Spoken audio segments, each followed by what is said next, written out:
Hello, good sirs and madams. I am Sir Bradley Zordregger. I just didn't want to start it off with, hey, I'm Brad, because I always say that, and I don't want to be too predictable. But I'm going to be predictable anyway, because I want to remind you about our Patreon campaign.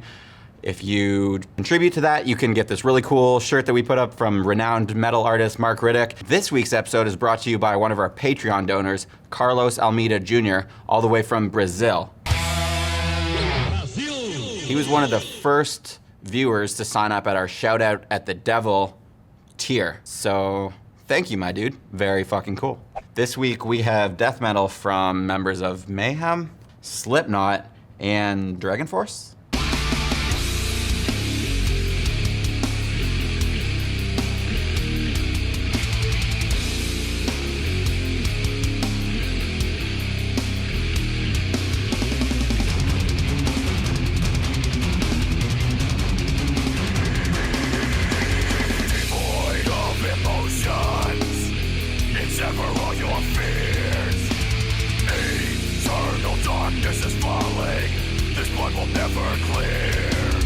It's the new album from SINSAENUM called Repulsion for Humanity, out August 10th on Ear Music.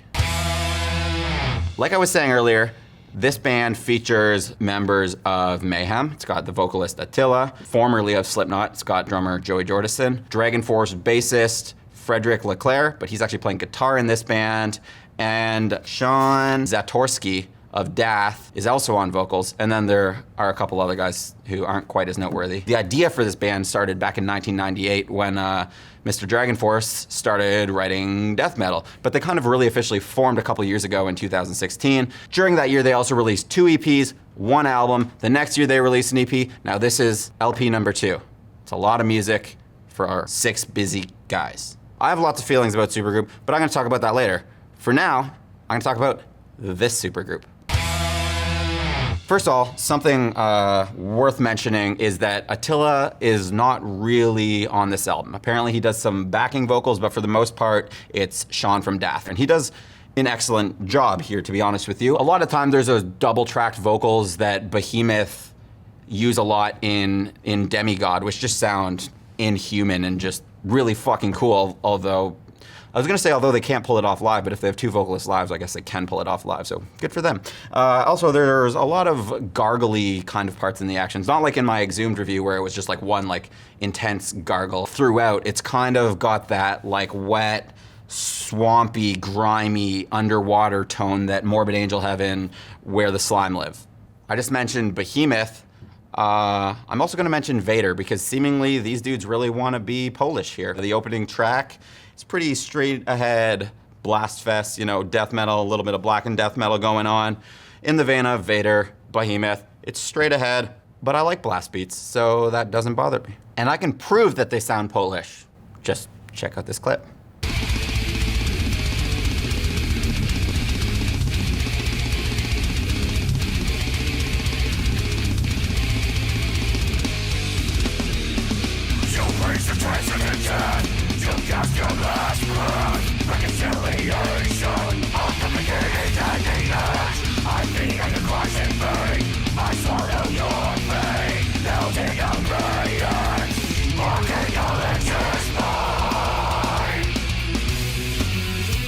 So yeah, if you've got ears that operate like my ears, you just heard some serious Decapitated vibes there.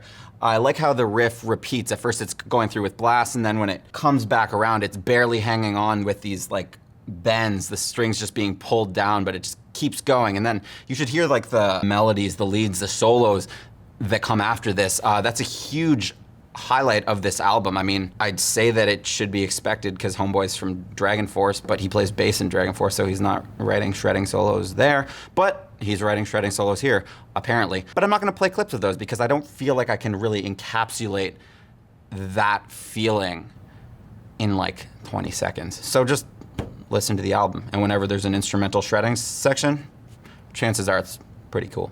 I just want to rewind a little bit and go back to the opening music video clip that we played from The Final Resolve. It's got some similar vibes to when Dying Fetus turn on their hardcore influence in the song, like similar to the song In the Trenches. Just got this like bleak hardcore groove, but it translates into this, you know, single note picked build up part and then back into the hardcore groove. It plays off itself very well, and it's cool for a while, and then the song kind of loses steam, which is why I'm gonna talk about the stuff that doesn't work. As I said, that song starts good and then devolves into corny territory. There are other parts on this album that are just weird. Like I Stand Alone devolves into this weird Machine Head, Pantera, pseudo ballad bullshit. The album closer is way too long. It's called Forsaken, and the middle of it is just like some weird circus ass music. Yeah, overall this album just feels like pretty disjointed and too long. There's this song Manifestation of Ignorance, which starts out with this like slower part as if they were, you know, going for like a death doom kind of thing. But it goes on for 3 minutes and I'm bored by the end of 3 minutes. So even when the end of the song is pretty good and they got the line, scriptures from above for a world of piss, which is funny because Planet Piss from Metalocalypse. I already checked out like 2 minutes ago, my guys. Sorry. We just did the good, we did the bad. Can I have just like an just okay section? Because a lot of the black metal parts on this album they're just okay. They're fine. They're not great and groundbreaking. They don't really annoy me either, so they like get the check mark, but they don't get the star sticker beside them. So, I said I was gonna give you my feelings about supergroups. Supergroups, a lot of the time, they become messy. See pretty much every Mastodon supergroup ever. Except Today is the Day, but that was like before Mastodon's, or whatever, so it's fine. What can save a supergroup? A very defined vision. So for example, when Bloodbath came out, they're like, we are going to play old school death metal like we grew up loving. Fucking lock their vision on it, they shot to kill, and it's wonderful. Now, I want to say that supergroups are at their best when there's 1 or 2 main members and the other members are maybe slightly lesser known, because those people are gonna wanna prove themselves now that they've got the light shining on them from the big guns in their bands. So for example, The Lurking Fear, which featured Thomas and Adrian from At the Gates, and another few guys who played in other cool Swedish death metal and crust bands that never made it quite to that level, although the one dude actually joined At the Gates now. So, worked out for him, that spotlight. Anyway, the ultimate litmus test for a supergroup and whether anyone should care is, if I like fucking took their name tags off and threw them in the garbage, would anyone care? When it comes to SINSAENUM, the answer is kind of, maybe. There's a lot of cool ideas here.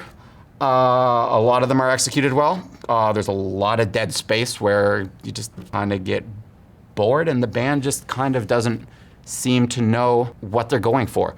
But overall, it's their side project. It's where they get to spew whatever they can't necessarily spew in their main gig. You know, my Dragonforce homeboy can't come in and play a black and death metal song in Dragonforce, although I might be more inclined to listen to Dragonforce if he did. I digress.